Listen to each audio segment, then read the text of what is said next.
ओम श्री गणेशाय नमः। ओम नमो भगवते वासुदेवाय। श्री हरिवंश पुराण 52वां अध्याय। शाल्व के कथनानुसार जरासंध आदि नरेशों का शाल्व को ही काल यवन के पास दूत बनाकर भेजना। वेशंपायन जी कहते हैं, जन्मेजय वसुदेव पुत्र श्री कृष्ण के वहां से चले जाने पर सब राजा अपने अंकों को आभूषणों से विभूषित करके देवेंद्र के समान सज धज कर राजा भीष्मक की सभा में उन्हें समझाने के लिए गए। श्री कृष्ण के चले जाने से उन्हें बड़ी प्रसन्नता हुई थी। सभा में आकर सुंदर सिंहासनों पर सुखपूर्वक बैठे हुए सोम और सूर्य के समान प्रकाशित होने वाले राजाओं को देखकर उत्तम नीति के अनुकूल युक्ति युक्त बात कहने वाले नरेशों में सिंह के समान पराक्रमी राजा भीष्मक इस प्रकार बोले। नरेश्वरों, स्वयंवर के द्वारा जो श्री कृष्ण विरोध रूपी दोष संपादित हो रहा था, उसे जानकर मैंने इसे स्थगित कर दिया। आप लोग मुझ वृद्ध के अपराध को क्षमा करें। जैसे देव रूपी दावानल ने अच्छी तरह जला दिया हो, उस वृक्ष से फल की प्राप्ति कैसे हो सकती है।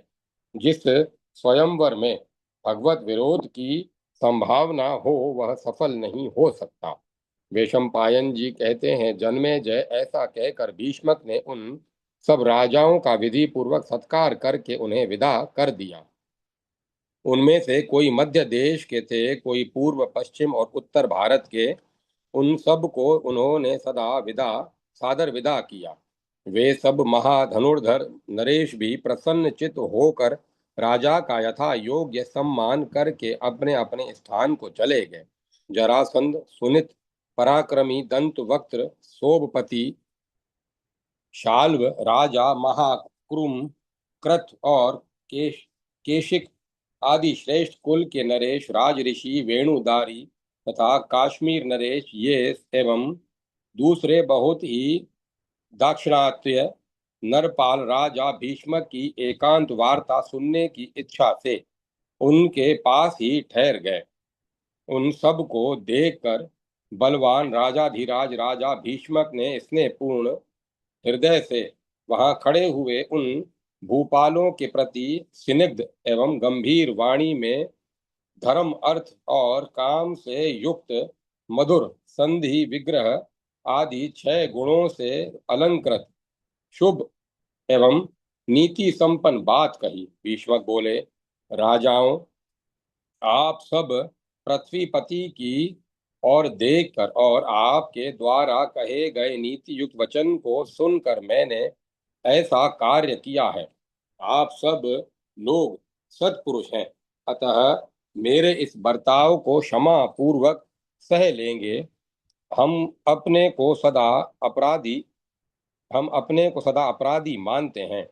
वैशंपायन जी कहते हैं, जन्मेजय ऐसा कहकर नीति निपुण विद्वान राजा भीष्मक उस राजसभा में अपने पुत्र को लक्ष्य करके बोले। भीष्मक ने कहा, राजाओं, अपने पुत्र की चेष्टा को देखकर मेरे नेत्र भय से व्याकुल हो उठे हैं। मैं इन लोगों को, रुक्मी आदि को बालक विवेक शून्य मानता हूँ। मेरी दृष्टि में ये भगवान श्री कृष्ण परम पुरुष हैं। ये कीर्ति मानों में श्रेष्ठ हैं। इन्होंने इस मर्त्यलोक में भूतल पर अपनी उत्तम कीर्ति और सुयश की स्थापना की है तथा अपने ओजस्वी बाहुबल का भी परिचय दिया है। धन्य है नारियों में श्रेष्ठ महाभागा देव की, जो तीनों लोकों में सबसे श्रेष्ठ जो सबसे धन्य है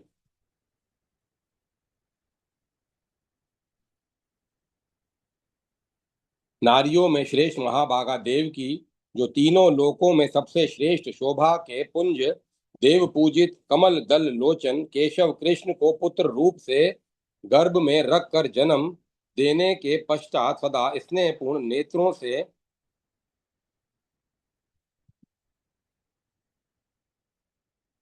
उनके मुखारविंद को निहार करती है। वैशंपायन जी कहते हैं, जन्मेजय राजसभा में राजा भीष्मक को इस प्रकार बारंबार बोलते देख महातेजस्वी शाल्वराज ने सांत्वनापूर्ण मधुर वाणी में कहा। शाल्व बोला, राजेंद्र, आप खेद क्यों प्रकट करते हैं? आपका पुत्र शत्रुओं का मान मर्दन करने वाला है। इसके लिए खेद करना व्यर्थ है। इस पर तो आपको गर्व होना चाहिए। राजन, रणभूमि में क्षत्रिय को जय अथवा पराजय अवश्य प्राप्त होती है। यह मनुष्यों की नियत गति है। यह सनातन धर्म है। बलराम और श्री कृष्ण के सिवा इस भूतल पर तीसरा कौन ऐसा पुरुष है जो सम्रांगण में आपके महाबली पुत्र का सामना कर सके? यह महाबाहु ही वीर हाथ में धनुष लेकर अकेला ही युद्ध क्षेत्र में रथियों और अतिरथियों के समूह का सामना करने और शत्रुओं को बाधा पहुंचाने में समर्थ है। जिस समय यह अपने बाहुबल से देवताओं के लिए ही दुर्जय महाभयंकर भार्गवास्त्र का प्रयोग करेगा, उस समय इस वीर का आक्रमण कौन पुरुष सह सकेगा? ये श्री कृष्ण तो अनादि अनंत और अविनाशी पुरुष हैं। इस नरलोक में साक्षात त्रिशूलधारी भगवान शंकर भी इन्हें जीत नहीं सकते। महाराज, आपका पुत्र संपूर्ण शास्त्रों का तत्ववेता है। यह श्री कृष्ण को देवता और ईश्वर समझकर ही उनसे युद्ध नहीं करता है। नरेश्वर, आजकल युद्ध में श्री कृष्ण पर विजय पाने वाला केवल काल यवन है, जो यवनों का अधिपति है। वह श्री कृष्ण के लिए अवध्य है। कारगे मुनि ने अनंत दुष्कर भयंकर एवं दारुण तपस्या करके 12 वर्षों तक पुत्र की कामना से रुद्रदेव की आराधना की थी। वे उन दिनों केवल लोहे का चूर्ण खाकर रहते थे। इस प्रकार रुद्रदेव को संतुष्ट करके उन्होंने उनसे एक पुत्र मांगा तथा भगवान शंकर से यह भी प्रार्थना की कि मेरा पुत्र मथुरा में उत्पन्न हुए लोगों के लिए अवध्य हो। तब रुद्रदेव ने एवमस्तु कहकर मुनि को वैसा पुत्र प्रदान कर दिया। इस तरह गार्ग्य का यह तेजस्वी पुत्र रुद्रदेव के वर से उत्पन्न हुआ है और विशेषता मथुरा में पैदा हुए वीरों के लिए अवध्य है। ये श्री कृष्ण बलवान होने पर भी मथुरा में जन्म लेने के कारण माथुर ही हैं। अतः मथुरा में आया हुआ काल यवन रणभूमि में श्री कृष्ण को अवश्य जीत लेगा। नरपतियों, यदि आप लोग मेरी कही हुई इस बात को उचित समझें तो यवन राज के नगर को दूत भेज दें। वैशंपायन जी कहते हैं, जन्मेजय, शोभ विमान के अधिपति राजा शाल्व की बात सुनकर वे सभी श्रेष्ठ नरेश हर्ष में भरकर महाबली जरासंध से बोले, हम लोग अवश्य ऐसा ही करें। राजन, उन राजाओं की बात सुनकर आकाशवाणी की बात याद करके पृथ्वीपति जरासंध का मन उदास हो गया। जरासंध बोला, आज से पहले सब राजा दूसरे राजाओं के भय से पीड़ित होने पर मेरी शरण में आते थे और भृत्य सेना तथा वाहनों सहित अपने खोए हुए राज्य को मेरे सहयोग से पुनः प्राप्त कर लेते थे। इस समय यहाँ सब राजा मुझे दूसरे का आश्रय लेने के लिए प्रेरित कर रहे हैं। जैसे रति लोलुप नारी अपने पति के प्रति द्वेष होने से उसे छोड़कर दूसरे पुरुष का आश्रय लेती है, उसी प्रकार मैं अपने बल का आश्रय न लेकर दूसरे का सहारा लेने को उद्यत हुआ हूँ। अहो देव, बड़ा प्रबल है, उसे लौटाया नहीं जा सकता, क्योंकि आज मैं श्री कृष्ण से डर कर दूसरे अधिक बलशाली राजा का आश्रय ग्रहण कर रहा हूँ। निश्चय ही मैं निरुपाय हो गया हूँ, अतः मुझे दूसरे का आश्रय लेना पड़ेगा, परंतु ऐसे जीवन से तो मेरा मर जाना ही अच्छा है। नरपतियों, मैं दूसरे की शरण नहीं लूंगा। श्री कृष्ण हो, बलदेव हो अथवा जो कोई भी राजा क्यों न हो, जो मुझे मारेगा उसका मैं डट कर सामना करूंगा। जैसा कि आकाशवाणी ने कहा कि मुझे कोई दूसरा मारने वाला है। यही मेरी बुद्धि का निश्चय है, यही सत्पुरुषों का व्रत है। इसके विपरीत मैं दूसरे का आश्रय लेने में असमर्थ हूँ। आप सदाचारी नरेशों को श्री कृष्ण बाधा न पहुंचावे, इस उद्देश्य से राजाओं की रक्षा के लिए मैं दूत दूंगा, अर्थात दूत भेजना स्वीकार करूंगा। श्रेष्ठ राजाओं को इस दूत को आकाश मार्ग से जाना चाहिए, जिससे यहाँ से जाते समय उसे श्री कृष्ण बाधा न दे सके। इस पर भली भांति विचार करके ही तुम लोग दूत भेजो। ये श्रीमान शोभपति बलवान राजा शाल्व अग्नि सूर्य और चंद्रमा के समान पराक्रमी हैं। ये सूर्य तुल्य तेजस्वी रथ विमान द्वारा अपने नगर को जाते हैं। ये दूत कर्म करते समय हम लोगों की ओर से जैसी बात कहनी चाहिए वैसी ही कहें, जिससे श्री कृष्ण के साथ हम लोगों का युद्ध उपस्थित होने पर वह यवन राज काल यवन हम नरेशों की मंडली से आकर मिल जाए। विशंपायन जी कहते हैं, जन्मे जय फिर राजा जरासंध ने शोभ विमान के स्वामी बलवान राजा शाल्व से कहा, मानत जाओ, संपूर्ण नरेशों की सहायता करो। तुम ऐसी नीति का प्रयोग करो जिससे यवन राज चढ़ाई करे, श्री कृष्ण को जाते हुए हम लोगों को संतोष हो, श्री श्री कृष्ण को जीते और हम लोगों को संतोष हो। इस प्रकार सबको संदेश देकर और धर्मानुसार भीष्मक का भी सम्मान करके राजा जरासंध अपनी सेना के साथ अपने नगर को चला गया। राजाओं में श्रेष्ठ शाल्व भी उन सब का धर्म पूर्वक आदर करके वायु के समान वेगशाली विमान द्वारा आकाश मार्ग से चला गया। दक्षिण भारत के रहने वाले जो समस्त भूमिपाल वहां उपस्थित थे, वे भी कुछ दूर तक जरासंध के पीछे जाकर फिर अपने नगर को चले गए। राजा भीष्मक अपने पुत्र रुक्मी के साथ ही उन दोनों शाल्व और जरासंध का तथा उन सब की दुर्नीति का विचार करके श्री कृष्ण को ही चिंतन करते हुए दीन भाव से अपने नगर में रहने लगे। सती साध्वी रुक्मणी को जब यह पता लग गया कि श्री कृष्ण का आगमन होने से स्वयंवर स्थगित हो गया तथा राजाओं की तो जो दोष दृष्टि थी उसका भी ज्ञान हो गया, तब वे अपनी सखियों के बीच में जाकर लज्जा से सिर झुकाए हुए बोली, सखियों, मैं कमल नयन श्री कृष्ण को छोड़कर दूसरे नरेशों की पत्नी नहीं हो सकती। यह मेरी सच्ची बात है। इस प्रकार श्री महाभारत के खिल्ड भाग हरिवंश के अंतर्गत विष्णु पर्व में रुक्मिणी का स्वयंवर विषयक 52वां अध्याय पूरा हुआ। जय माता सरस्वती। जय मां सरस्वती। 53वां अध्याय काल यवन की विशेषता, राजा शाल्व का उसके यहाँ दूत बनकर आना और उसे जरासंध का संदेश सुनाना। वैशंपायन जी कहते हैं, जन्मेजय सबसे अधिक बलशाली काल यवन यवनों का राजा था, जो धर्म के अनुसार पूर्ववासियों की रक्षा करता था। वह त्रिवर्ग पद स्थान और वृद्धि अथवा धर्म अर्थ और काम का ज्ञाता, बुद्धिमान, राजनीति के 6 गुणों, संधि विग्रह आदि का आश्रय लेने वाला, सात सात व्यसन इस प्रकार है, मृग्या, जुआ, दिन में सोना, पराई निंदा, स्त्री विषयक आसक्ति, मदपान और व्यर्थ भाषण, 7 प्रकार के व्यसनों से अनभिज्ञ है, सदा गुणों में तत्पर रहने वाला था।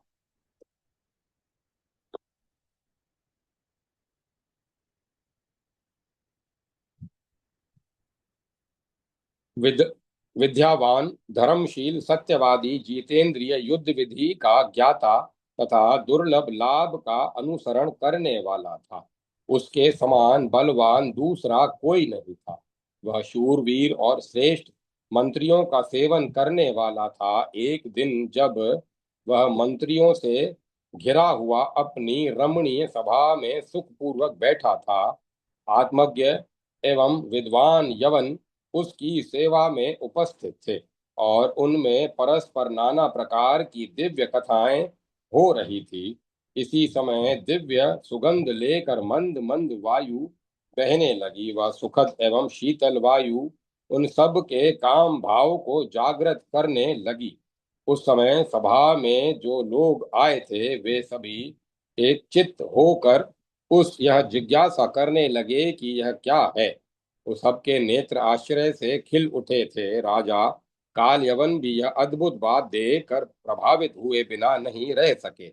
उन सब ने आकाश से एक सूर्य के समान तेजस्वी दिव्य विमान को उतरते देखा, जो स्वर्ण में चमकीले पहाड़ी पहियों के से शोभा पाता था। वह रथ या विमान दिव्य रत्नों की प्रभा से व्याप्त था। उसमें दिव्य ध्वजा पताकाएं फहरा रही थी तथा मन एवं वायु के समान वेगशाली दिव्य अश्व उस रथ को खींच रहे थे।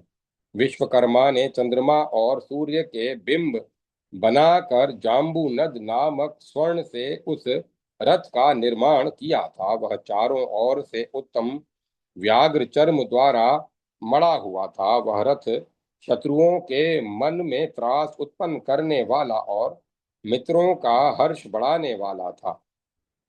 वह दक्षिण दिशा की ओर से आ रहा था और शत्रुओं में रथ को तोड़ डालने में समर्थ था। उसमें बैठे हुए सोमपति तेजस्वी राजा श्रीमान शाल्व को देखकर मंत्र वेताओं में श्रेष्ठ यवन राज का मंत्री बहुत प्रसन्न हुआ और बारंबार कहने लगा, अरे अर्घ्य लाओ, पाद लाओ। उस समय महाबाहु राजा काल यवन स्वयं ही राज सिंहासन से उठा और अर्घ्य लिए आगे बढ़कर विमान से उतरने की सीढ़ी के पास खड़ा हो गया। महातेजस्वी राजा शाल्व भी इंद्र के समान तेजस्वी राजा काल यवन को बड़ी प्रसन्नता के साथ आया देख निर्भय हो अकेला ही उस उत्तम रथ से उतर पड़ा और मित्र के दर्शन की लालसा मन में रखकर अत्यंत संतुष्ट हो उसके भवन में प्रविष्ट हुआ। अपने लिए अर्घ्य उपस्थित देख राज ऋषियों में श्रेष्ठ राजा शाल्व मधुर वाणी में बोला, महाधूते, मैं अर्घ्य ग्रहण करने के योग्य नहीं हूँ। मैं नरेशों का दूत बनकर उनकी ओर से आपके पास आया हूँ। बुद्धिमान जरासंध तथा बहुत से नरेशों ने एक साथ मिलकर मुझे आपके पास भेजा है महाराज। इसलिए मैं समझता हूँ कि इस समय मैं राजाओं का अर्घ्य लेने योग्य नहीं हूँ। काल यवन बोला, महाबाहो, मैं जानता हूँ कि तुम दूत बनकर यहाँ आए हो और नरपतियों के साथ मगध राज जरासंध ने तुम्हें यहाँ भेजा है। राजन महामते, इसीलिए मैं तुम्हारी विशेष रूप से पूजा करना चाहता हूँ। अर्घ्यपाद आदि सत्कारों से तथा विधि पूर्वक आसन देने से यदि आपकी पूजा हो जाएगी तो आपकी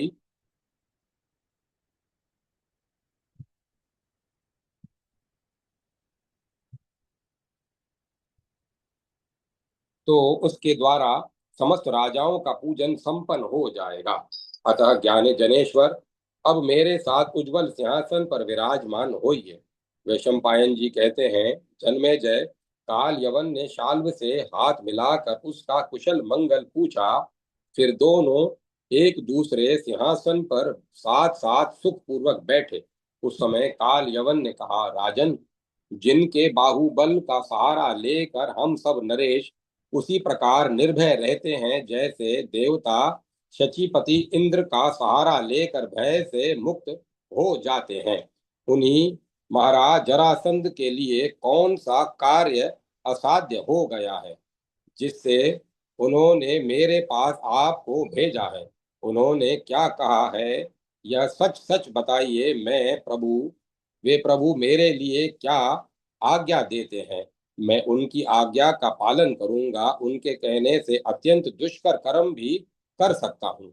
शाल्व बोला, राजन, यवनेश्वर, मगधराज जरासंध ने आपसे जैसी बात कहने को कहा है वैसी ही पता रहा हूँ, सुनिए। जरासंध का कथन है कि ये जो परम दुर्जय श्री कृष्ण प्रकट हुए हैं, संपूर्ण जगत को बड़ा कष्ट दे रहे हैं। उनके दुराचार को जानकर मैं उन्हें मार डालने के लिए उद्यत हुआ था। बहुत से राजा अपनी समूची सेना और सवारियां लेकर मेरे साथ हो गए थे। उन सब की विशाल सेनाओं द्वारा मैंने गोमंत नामक उत्तम पर्वत पर घेरा डाला, क्योंकि उस समय श्री कृष्ण और बलराम गोमंत पर ही विद्यमान थे। घेरा डालने के बाद मैंने चेदी राज दमघोष का वचन सुना, जो महान अर्थ से भरा था। तब मैंने उन दोनों के विनाश के लिए उस पर्वत पर आग लगा दी। वह आग सैकड़ों और हजारों लपटों से प्रज्वलित हो उठी, जो प्रलय काल की संवर्तक अग्नि के समान प्रकाशित हो रही थी।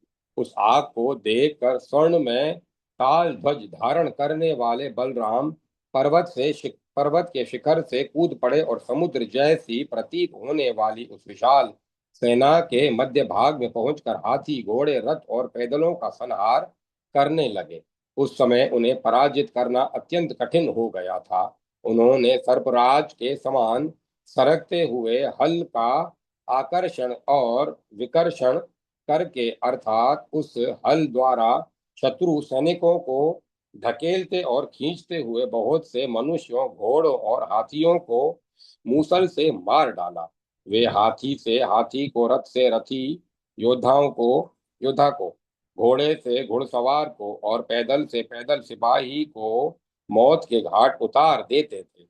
जैसे ग्रीष्म ऋतु में सूर्य देव प्रचंड तेज से संपन्न हो जाते हैं, उसी प्रकार सैकड़ों राजा रूपी सूर्य से व्याप्त सम्रांगण में वे महातेजस्वी बलराम भांति भांति के पैंतरे दिखाते हुए विचरने लगे। बलराम से छोटे हैं श्री कृष्ण, जो चक्रधारियों में श्रेष्ठ हैं। वे सूर्य के समान तेजस्वी चक्र हाथ में लेकर उसी तरह शत्रु सैनिकों पर टूट पड़े, जैसे सिंह शूद्र मृगों पर आक्रमण करता है।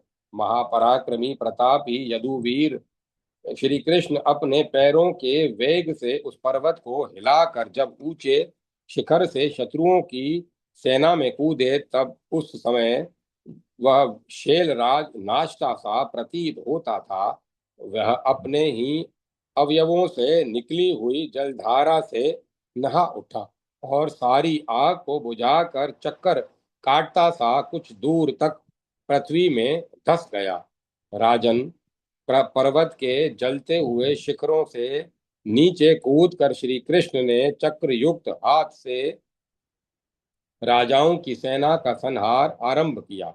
विशाल चक्र फेंक कर फिर गदा द्वारा आघात करते थे। तदंतर बलराम मूसल से हाथी, घोड़े और मनुष्यों के कूच कचूमर समूह का कचूमर निकाल देते थे। क्रोध रूपी वायु से प्रज्वलित चक्र और हल रूपी आग से नरेश रूपी सूर्य द्वारा पालित वह विशाल सेना जल कर भस्म हो गई। उन दो ही पैदल वीरों ने हाथी, घोड़े और मनुष्यों से परिपूर्ण एवं पैदलों और ध्वजों से व्याप्त रथ समूह का रण क्षेत्र में ही संहार कर डाला। चक्राग्नि के भय से पीड़ित हुई अपनी सेना को पलायन करती देख मैं विशाल रथ समूह के द्वारा उन दोनों को सब ओर से घेर कर युद्ध करने लगा। उस समय श्री कृष्ण के बलराम भ्राता शूरवीर बलराम हाथ में गदा और हल लिए मेरे सामने खड़े हो गए। उन्होंने चोट खाए हुए सिंह के समान कुपित हो मेरी 12 अश्वनी सेनाओं का संहार करके हल और मूसल को तो छोड़ दिया और गदा से ही मुझ पर आघात किया। उसका वेग वज्रपात के समान था। मेरे ऊपर उस गदा का प्रहार करके वे पुनः मुझ पर चोट करने की इच्छा से वैसा वैसा की शांति वैसा की शक्ति लेकर पृथ्वी पर खड़े हो गए। जैसे पूर्व काल में कार्तिकेय ने क्रोंच पर्वत को विदीर्ण किया था, उसी प्रकार वे मेरे मर्म स्थान को लक्ष्य करके शक्ति छोड़ने की इच्छा से अपने बड़े बड़े नेत्रों द्वारा मेरी ओर इस तरह देखने लगे मानो मुझे जलाकर भस्म कर डालेंगे। रणभूमि में बलदेव के वैसे स्वरूप को देखकर अपने जीवन की इच्छा रखने वाला इस मनुष्य लोक का कौन पुरुष उनके सामने ठहर सकता है। फिर काल दंड के समान उठी हुई भयानक गदा को हाथ में लेकर वे मेरे सामने खड़े हो गए। वह गदा काल की प्रेरणा से घुमाई जा रही थी। इसी बीच में साक्षात लोक पितामह ब्रह्मा जी मेघ के समान गंभीर स्वर से आकाश को पूर्ण करते हुए अदृश्य रूप से बोले, अनग, इस राजा पर प्रहार न करना, यह तुम्हारे लिए अवध्य है। इसका वध दूसरे के हाथ से निश्चित किया गया है, अतः हलधारी बलराम, तुम प्रहार से विरत हो जाओ। यह सुनकर उस आकाशवाणी के कारण मैं चिंता में निमग्न हो गया और युद्ध से लौट पड़ा, क्योंकि साक्षात ब्रह्मा जी ने वह ऐसा घोर वचन सुनाया था जो मेरी संपूर्ण प्राण शक्ति को हर लेने वाला था। राजेंद्र, इसीलिए मैं तुमसे समस्त नरेशों के हित की कामना से कुछ कहना चाहता हूँ। इसे सुनकर तुम ही उसे पूर्ण कर सकते हो। महामुनि गार्ग्य, जिनके चरणाविंदों की स्तुति देवता और असुर भी करते हैं, 12 वर्षों तक ब्रह्मचर्य व्रत का पालन करने के पश्चात लोक लोह चूर्ण खाकर तपस्या करने लगे। मन में पुत्र की कामना रखकर उस उग्र एवं महान तप के द्वारा भगवान शंकर को संतुष्ट करके उनसे उन्होंने अपनी अभिष्ट काम संपत्ति के रूप में देवराज तुल्य तुमको प्राप्त किया। तुम मथुरा मंडल में उत्पन्न होने वाले लोगों के लिए अवध्य हो। महामुनि गार्ग्य के तपोबल और चंद्रार्ध शेखर भगवान शिव के वरदान से तुम्हारा प्राकट्य हुआ है। तुमसे टक्कर लेने पर श्री कृष्ण उसी प्रकार नष्ट हो जाएंगे जैसे बर्फ सूर्य की किरणों में से गल जाता है। राजन, तुम राजाओं के वचनों से प्रेरित हो श्री कृष्ण को जीतने का प्रयत्न करो। उन पर विजय पाने के लिए मथुरा पर चढ़ाई कर दो। अपनी सेना द्वारा मथुरा के राज्य और नगर में प्रवेश करके श्री कृष्ण को मारकर अपने यश का विस्तार करो। वसुदेव पुत्र श्री कृष्ण और बलदेव अपने बंधु बांधवों सहित मुझ मथुरा ही बंधु बांधव सहित माथुर ही हैं। तुम मथुरापुरी का पर चढ़ाई करके उन दोनों भाइयों को युद्ध में जीत लोगे। शाल्व कहता है, नरेंद्र, राजाओं से में सूर्य के समान प्रकाशित होने वाले जरासंध ने इस प्रकार जो संपूर्ण नरेशों के लिए हितकारक बात कही है, वह मैंने तुम्हें कह सुनाई। तुम अपने मंत्रियों के साथ बैठकर इन सारी बातों पर बुद्धि पूर्वक विचार करके जो अपने लिए लाभदायक और उचित जान पड़े वह करो। इस प्रकार श्री महाभारत के खिल्ल भाग हरिवंश के अंतर्गत विष्णु पर्व में शाल्व शाल्व का वाक्य विषयक 53वां अध्याय पूरा हुआ। जय माता सरस्वती। जय मां सरस्वती। 54वां अध्याय। काल यवन का राजाओं का अनुरोध स्वीकार करके श्री कृष्ण पर विजय पाने के लिए मथुरा को प्रस्थान। वैशंपायन जी कहते हैं, जन्मेजय, नरेशों की आज्ञा के अनुसार शाल्वराज ने जब उपर्युक्त बात कही तब यवनों के अधिपति राजा काल यवन ने अत्यंत प्रसन्न होकर कहा। काल यवन बोला, बहुत से राजाओं ने मिलकर जो मुझे श्री कृष्ण के निग्रह के लिए नियुक्त किया है, इससे मैं धन्य हो गया। यह उन सब का मुझ पर महान अनुग्रह है। आज मेरा जीवन सफल हो गया, जो तीनों लोकों में देवताओं और असुरों के लिए भी दुर्जय है। उन्हीं के निग्रह के लिए मुझे भेजने का निश्चय किया गया और मुझे विजय सूचक आशीर्वाद भी प्राप्त हुआ।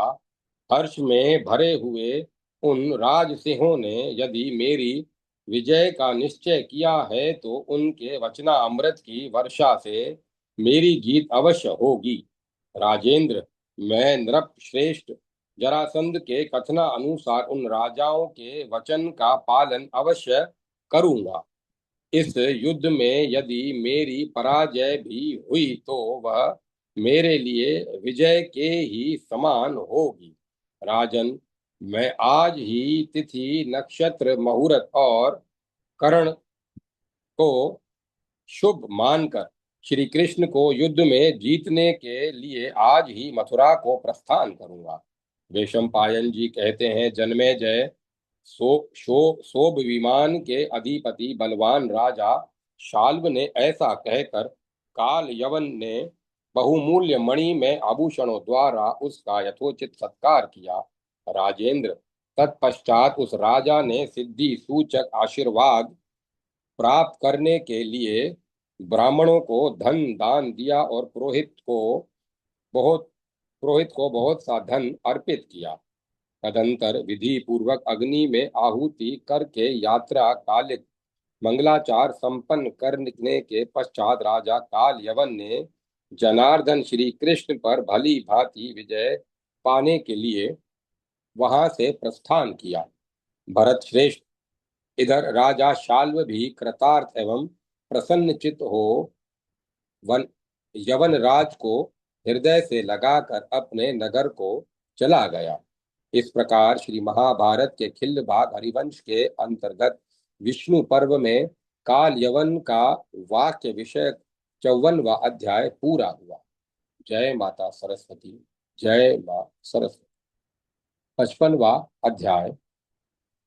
गरुड़ का श्री कृष्ण के निवास योग्य भूमि देखने के लिए जाना। मथुरा में राजेंद्र श्री कृष्ण का स्वागत।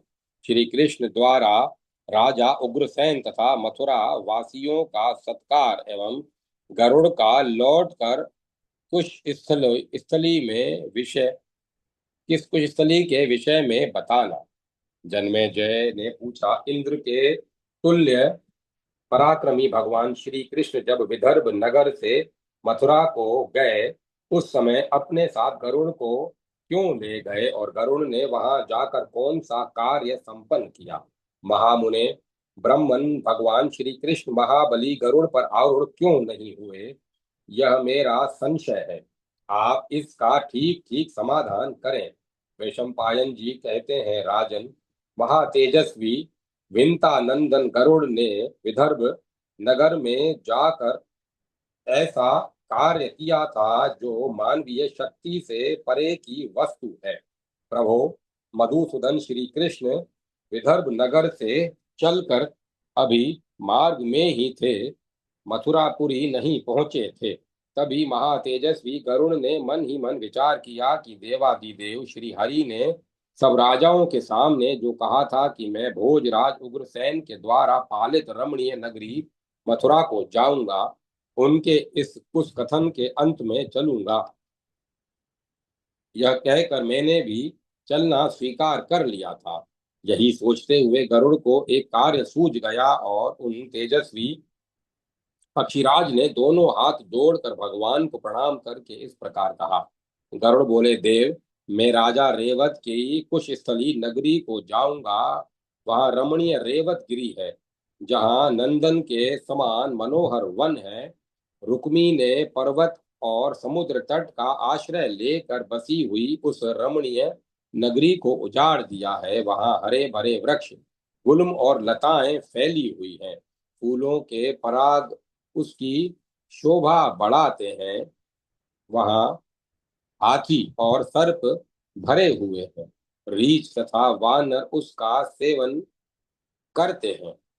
वराह, भैंस तथा मृगों मृगों के अनेक अनेक झुंड वहां वास करते हैं। वह भूमि का सब ओर से निरीक्षण करके मैं यह देखूंगा कि वह आपके निवास के लिए उपयुक्त है या नहीं। यदि वह आपके योग्य रमणीय या उत्तम नगरी हो सकेगी तो वहां के कटकों को, आपके मार्ग का अवरोध करने वाले शत्रुओं को उखाड़ फेंकूंगा और आपके पास लौट आऊंगा। वैशंपायन जी कहते हैं, जन्मेजय इस प्रकार अपना अभिप्राय निवेदन करके देवेश्वर जनार्दन को प्रणाम करने के अनंतर बलवान पक्षीराज गरुड़ पश्चिम दिशा की ओर चल दिए। इधर श्री कृष्ण भी यदुवंशियों के साथ मथुरापुरी में जा पहुंचे।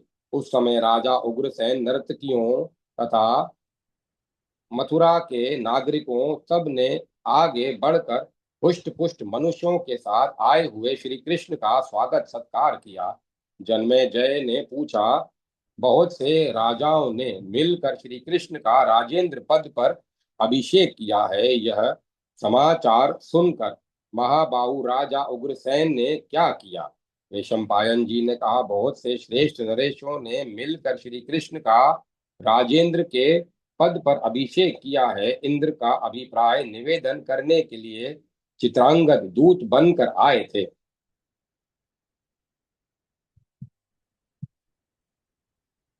चित्रांगद दूत बनकर आए थे। एक एक राजा को एक एक लाख मुद्राएं पुरस्कार में दी गई। जो राजेंद्र था उसे एक अबुर्द 10 करोड़ दिया गया तथा साधारण मनुष्यों को भी 10-10 हजार रुपए दिए गए। जो वहां पहुंच गए थे वे खाली हाथ घर नहीं लौटे। श्रीमान निधिपति शंख ही यादव रूप में उपस्थित हो भगवान श्री कृष्ण को इच्छा के अनुसार धन देता था और संपूर्ण देवता उसका अनुमोदन करते थे। यह समाचार आत्मीय जनों ने से सुनकर तथा लोक वृतांत की जानकारी कराने वाले गुप्तचर के मुख से जानकर उग्रसेन ने देव मंदिरों में विशेष रूप से पूजा की व्यवस्था कराई। वसुदेव के भवन के दोनों बगल में तोरण लगे और सब और नटों के नाच गान होने और बाजे बजने लगे। राजा उग्रसेन ने कंसराज की सभा को विभिन्न विचित्र वस्त्रों से सुसज्जित तथा ध्वजा, पताका एवं मालाओं से अलंकृत कराया। भोजराज ने सब और भांति भांति की पताकाएं लगवाई और प्रत्येक फाटक और गोपुर को चूने से लिपवाया। इस प्रकार राजेंद्र उग्रसेन ने राजेंद्र श्री कृष्ण के लिए सिंहासन और भवन तैयार करवाया। राजेंद्र नगर में चारों ओर नाच गान होने और बाजे बजने लगे। राजमार्गों पर चंदन युक्त जल का छिड़काव किया गया था और वहां चारों ओर जल से भरे हुए कलश रखे गए थे। उन कलशों को पताका और वनमालाओं से अलंकृत किया गया था। राजा उग्रसेन ने भूतल पर पावड़े के रूप में वस्त्र बिछवा दिए थे और वहां फूलों के दोनों बगल चंदन, अगरू और गूगल की धूप जलवाई। जहां तहां राल और गुड़ जलाए जा रहे थे। बूढ़ी स्त्रियों के समुदाय स्थान स्थान पर स्तुति और मंगल गाते थे। उनके साथ ही युवतियां अपने अपने घरों पर अर्घ्य सजाकर श्री कृष्ण के शुभागमन की बाट जो रही थी। इस प्रकार राजा उग्रसेन नगर में आनंदोत्सव की व्यवस्था करके वसुदेव के घर पर गए और श्री कृष्ण के अभिषेक तथा आगमन का प्रिय समाचार निवेदन करके बलराम के साथ सलाहकार श्री कृष्ण के निकट चले। बलराम के साथ सलाह कर श्री कृष्ण के निकट रथ के निकट चले। राजन नरेश्वर इसी बीच में बड़े जोर से शंख ध्वनि सुनाई दी। पांचजन्य का गंभीर नाद सुनकर मधुर पुरवासी स्त्री, बालक, वृद्ध, सुत, मागध और वंदी बलराम जी को आगे करके विशाल सेना के साथ अर्घ्यपात आदि लिए नगर से बाहर निकले। इन सब के साथ बुद्धिमान राजा उग्रसेन भी थे। श्री कृष्ण के दृष्टि पथ में आकर राजा उग्रसेन अपने उज्जवल रथ से उतर पड़े और पैदल ही आगे बढ़े। उन्होंने देखा भगवान श्री कृष्ण एक रमणीय रथ पर विराजमान है, दिव्य रत्न में आभूषणों से विभूषित हैं। उनके अंगों के आभूषण दिव्य रत्नों की प्रभा से प्रकाशित हो रहे हैं। उनके वक्ष स्थल पर वनमाला विराज रही है। वे दिव्य रूपधारी श्रीहरि तपते हुए सूर्य के समान जान पड़ते हैं। उनके दोनों पार्श्व में चवर और व्यजन दुलाए जाते हैं। सिर पर छत्र तना हुआ है। रथ पर ऊंचा गरुड़ ध्वज फहरा रहा है। वे समस्त राजोचित लक्षणों से संपन्न हैं और निकट आए हुए सूर्य के समान दिव्य ज्योति से ज्वाजल्यमान हो रहे हैं। अद्भुत शोभा से व्याप्त दिखाई देते हैं। उन देवेश्वर श्री हरि की ओर देखना भी अत्यंत कठिन हो रहा है। राजेंद्र, भगवान श्री कृष्ण को इस रूप में देखकर राजा उग्रसेन शत्रु सैन्य हंता कमल नयन बलराम जी से हर्ष गदगद वाणी में बोले, महाभाग, मैंने पहले ही यह सोच लिया है कि मुझे रथ पर बैठकर भगवान के सामने नहीं जाना चाहिए, अतः तुम ही रथ से यात्रा करो। ऐसा कहकर वे रथ से उतर गए। उतर कर वे फिर बोले, भगवान विष्णु छद्म रूप धारण करके इस मथुरापुरी में आए थे। उन्होंने राजाओं के समुद्र में जाकर अपने देवेंद्र रूप को प्रकाशित किया है। अतः मैं केशव की सर्वतोभाव से स्तुति करना चाहता हूँ। तब श्री कृष्ण के बड़े भाई महातेजस्वी बलराम ने राजा उग्रसेन को इस प्रकार उत्तर दिया, नरेश्वर, यहाँ आते हुए देव प्रवर श्री कृष्ण की स्तुति करना आपके लिए उचित नहीं है। राजन, आप पर तो श्री कृष्ण बिना स्तुति के ही संतुष्ट हैं। जब वे संतुष्ट ही हैं तो उनकी स्तुति से आपको क्या लेना है। आपके दर्शन मात्र से ही उनकी स्तुति हो गई।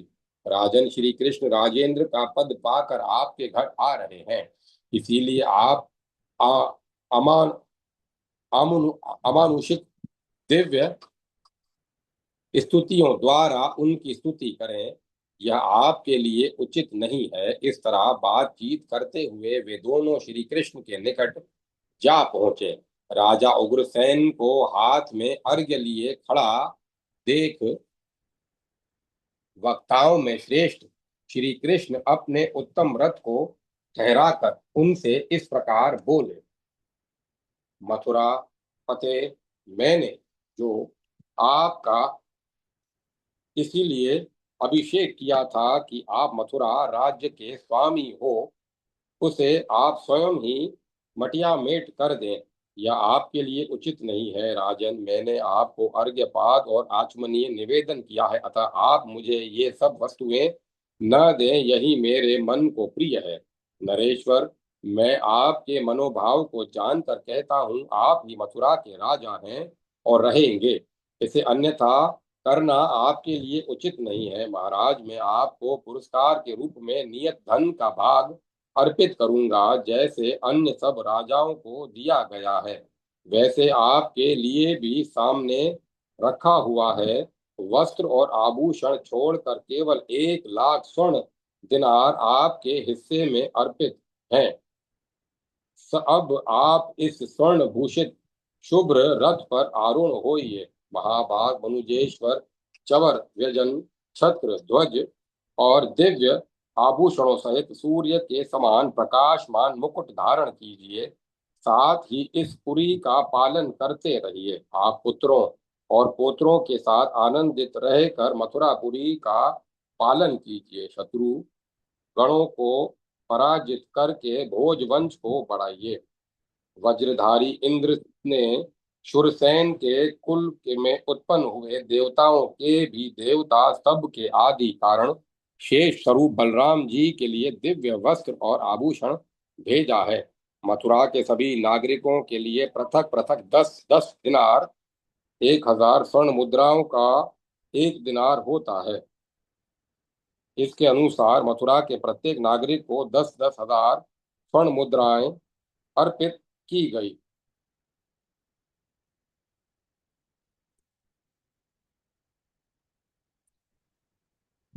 10-10 दिनार स्वर्ण के भाग नियत किए गए हैं।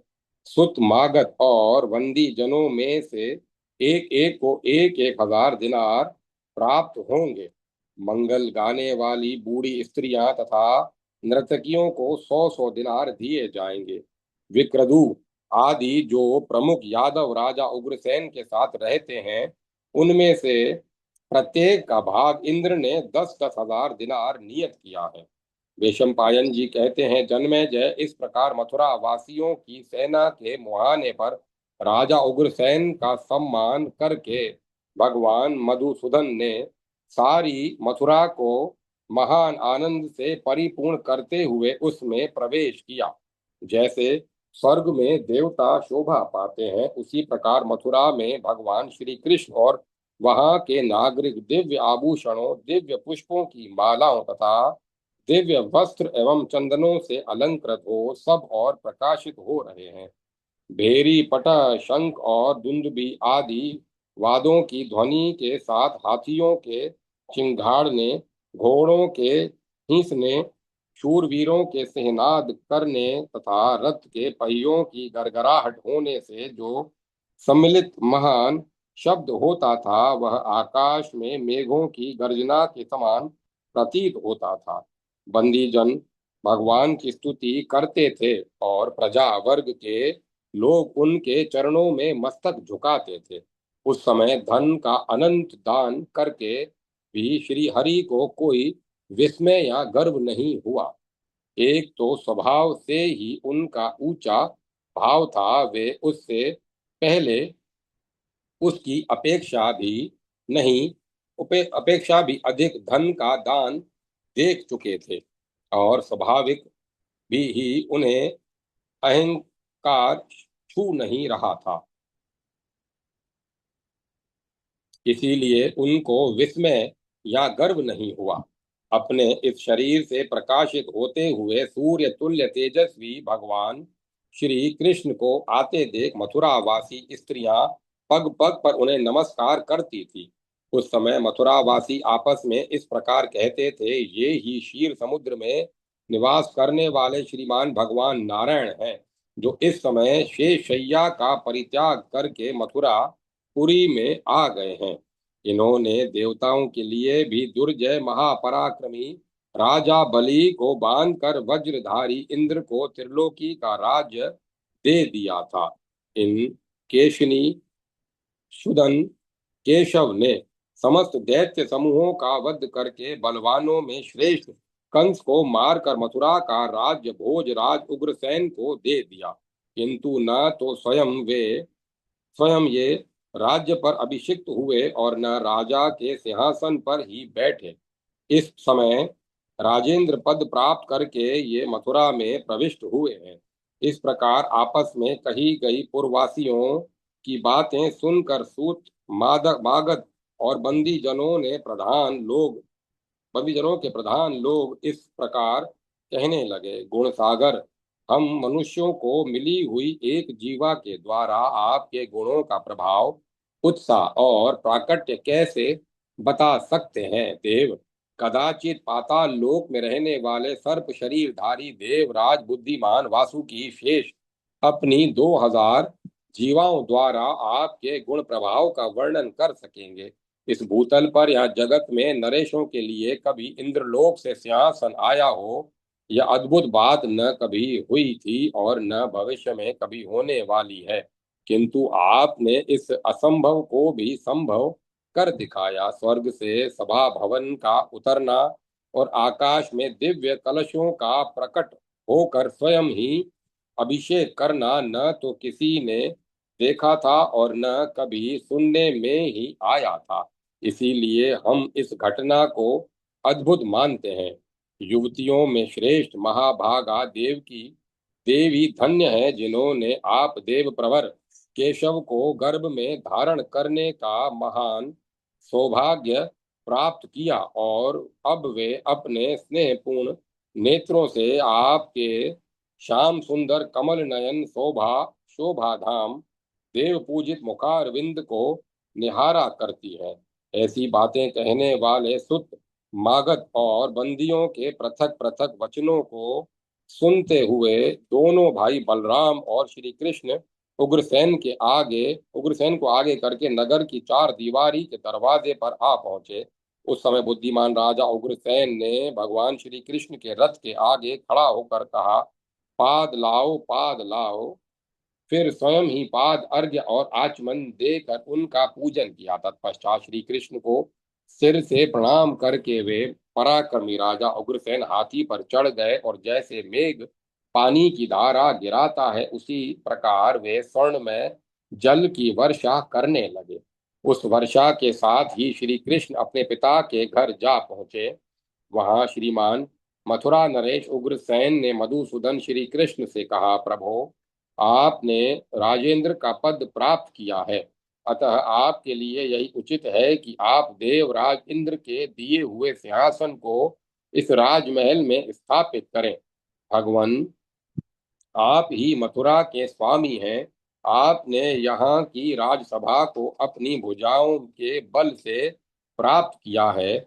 मैं आपकी उस सभा में मैं आपको उस सभा में ले चलूंगा एवं अपने व्यवहारों से आपको प्रसन्न रखने की चेष्टा करूंगा। आप मुझ पर क्रोध न करें। प्रजानाथ देव की वसुदेव और रोहिणी ये हर्ष के उद्रेक से मोहित हो गए थे, अतः उस समय कुछ भी न कर सके। राजन, तब कंस की माता पद्मावती ने भगवान केशव का पूजन किया और कंस अनेक देशों से जिस धन को जीत कर लाया था उसे देश काल का विचार करके श्री कृष्ण के युगल चरणों में निछावर कर दिया। इस समय श्री कृष्ण ने राजा उग्रसेन को बुलाकर मधुर वाणी में इस प्रकार कहा। श्री कृष्ण बोले, महाराज, मैं मथुरा का राज्य नहीं चाहता। मैंने धन की अभिलाषा से आपके पुत्र का वध नहीं किया है। ये काल से ही मृत्यु को प्राप्त हुआ है। राजन, आप नाना प्रकार के यज्ञ कीजिए, प्रचुर धन का दान कीजिए और मेरे बाहुबल का आश्रय लेकर शत्रुओं की सेनाओं पर विजय पाइए। आप मानसिक संताप को त्याग दीजिए, कंसवध जनित भय को मन से निकाल दीजिए तथा मेरी दी हुई इस धनराशि को पुनः अपने ही भवन में ले जाइए। इस तरह दे राजा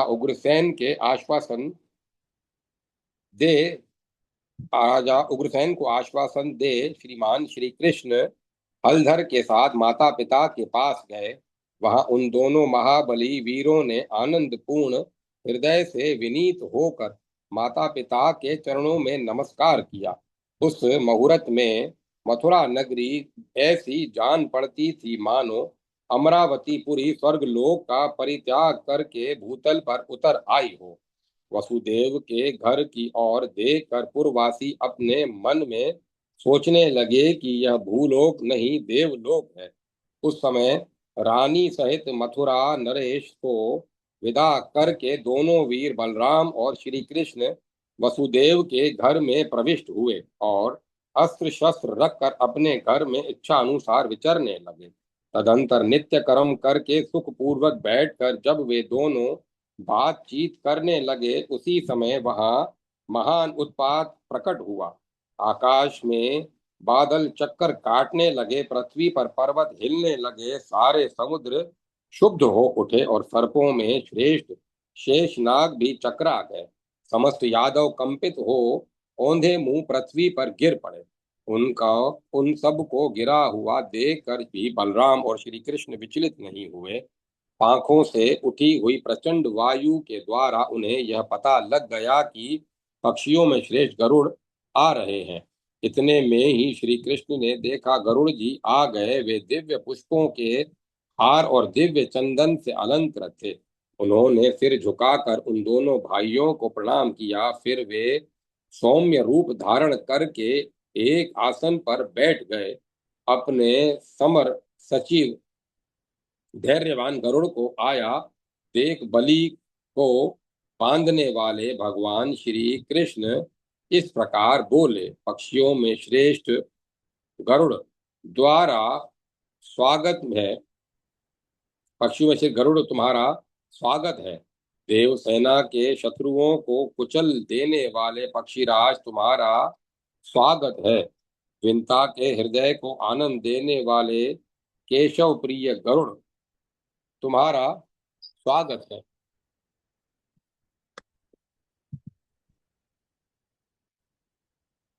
तदंतर श्री कृष्ण अपने दूसरे शरीर के समान बैठे हुए विंता नंदन गरुड़ से अपनी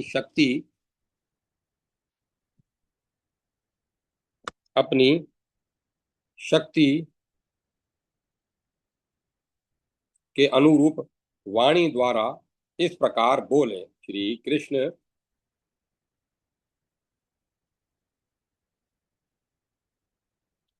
ने कहा, पक्षी प्रवर, हम लोग भोजराज के विशाल अंतःपुर में चलेंगे और वहीं सुखपूर्वक बैठकर मनोगत विषय पर गुप्त रूप से विचार करेंगे। वैशंपायन जी कहते हैं, जन्मे जय इसके बाद महापराक्रमी बलराम और श्री कृष्ण तीसरे गरुड़ को साथ लेकर उक्त भवन में प्रविष्ट हुए और गुप्त विषय पर मंत्रणा करने लगे। उस समय श्री कृष्ण बोले, विंतानंदन जरासंध को हम लोगों के लिए अवध्य बना दिया है। यही दशा काल यवन की भी है, परंतु हमारे उस शत्रु का सैनिक और शारीरिक बल बहुत बड़ा है। वह बहुत बड़ी सेना तथा महान नरेशों से घिरा रहता है। उसकी सेनाएं इतनी अधिक हैं कि हम लोग जरासंध की उस विशाल वाहिनी का 100 वर्षों में भी संहार नहीं कर सकेंगे। अतः मैं तुमसे कहता हूं कि अब मथुरापुरी में रहने से हम दोनों का भला नहीं होगा।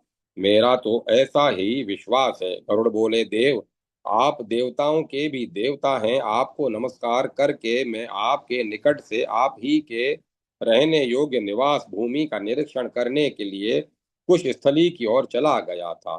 सुरश्रेष्ठ, वहां जाकर आकाश का आश्रय ले सब ओर से निरीक्षण करके मैं इस निश्चय पर पहुंचा हूं कि वहां सभी शुभ लक्षणों से संपन्न एवं सम्मानित पुरी का निर्माण हो सकता है। कुछ स्थली के बहुत से प्रदेश सागर के समीप होने से जल प्राय हैं। वहां की भूमि पूर्व और उत्तर की ओर से कुछ ढालू और शीतल है। वह सब ओर से समुद्र के बीच में है। इस कारण वहां बसी हुई पुरी का भेदन करना देवताओं के लिए भी असंभव होगा। वहां जो पुरी बनेगी वह सब प्रकार के रत्नों की खान होगी। वहां के वृक्ष संपूर्ण मनोवांछित कामनाओं को फल के रूप में प्रदान करने वाले होंगे। सभी ऋतुओं में खिलने वाले फूल उस पुरी की शोभा बढ़ाएंगे। वह सब ओर से अत्यंत मनोहर होगी। वहां सभी आश्रमों के लोग निवास करेंगे। वह पुरी समस्त कमनीय गुणों से अलंकृत होगी।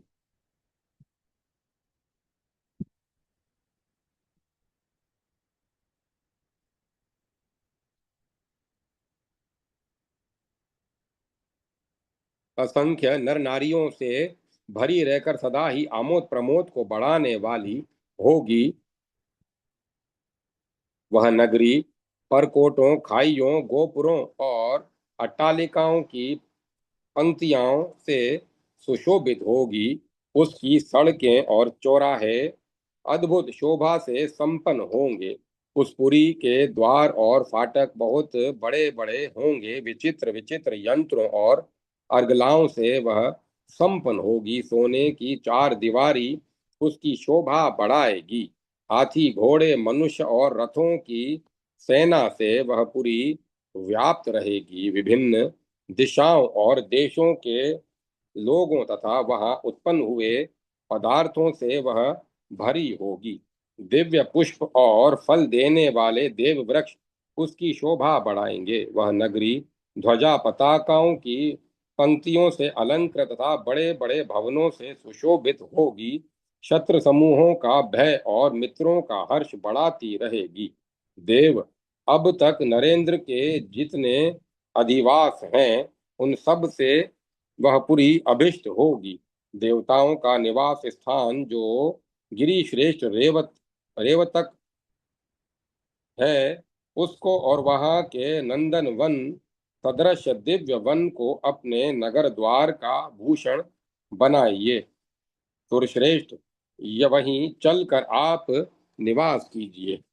वहां कुमारियों का अत्यंत मनोहर ढंग से घूमना फिरना हो सकेगा। उस पुरी का नाम होगा द्वारवती या द्वारका, जो तीनों लोकों में प्रसिद्ध होगी। वह पुरी इंद्र की अमरावती के समान परम रमणीय होगी। यदि महासागर जल से ढकी हुई भूमि का कुछ भाग दे देगा तो वहां उपर्युक्त गुणों से संपन्न पुरी का निर्माण हो सकेगा। साक्षात विश्वकर्मा पधार कर वहां आपकी इच्छा के अनुसार नाना प्रकार के शिल्प कर्म करेंगे। प्रभो, आप मणि मोती मूंगा हीरा वैदुर्य तथा दिव्य भावों से युक्त त्रिलोकी के अन्यान्य दिव्य रत्नों द्वारा ऐसे महल बनवाइए जो स्वर्ग लोक की देव सभाओं में समान शोभा पा रहे हों।